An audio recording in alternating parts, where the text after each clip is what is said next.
Баткен облусунун Аксай айыл өкмөтүнө караштуу Көкташ айылындагы чек ара маселеси боюнча Кыргыз өлкөсү менен Тажикстандын ортосундагы Чыр-Чатактан бир катар турак үйлөр, имараттар өрттөнүп кыйрады.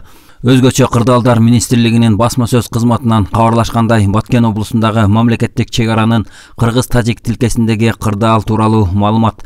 Баткен облусунун Лелек району боюнча өрттөнгөн турак үйлөр: Кулунду айылында 2 турак үй, Максат айылында 10 турак үй, жалпы 12 турак үй өрттөнүп талкаланган. Социалдык объекттер: 1 мектеп, Баткен району боюнча 9 турак жай, 10 май куюучу жай, 2 ресторан, 8 дүкөн, 1 кумаркана, 1 чек ара заставасы өрттөнгөн. Аксай айылында өзгөчө Кырдаалдар министрлигине караштуу бир өрт куткаруу бөлүгү өрттөнгөн. Баткен облусунун Аксай, Самаркандек жана Ак Татыр айыл аймактарынын аймагында өзгөчө абал режими киргизилип, жергиликтүү тургундар коопсуз жайга эвакуацияланган. Коопсуз жайга көчүрүлгөн жарандарга ысык тамак аш берүү жана биринчи керектелүүчү каражаттар уюштурулган.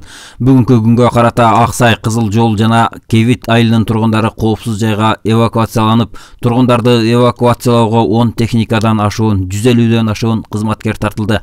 Райондук жарандык коргонуу медицина кызматынан 13 тез жардам автоунаасы жана автотранспорт кызматынан 60 спринтер айдоочулары тартылды.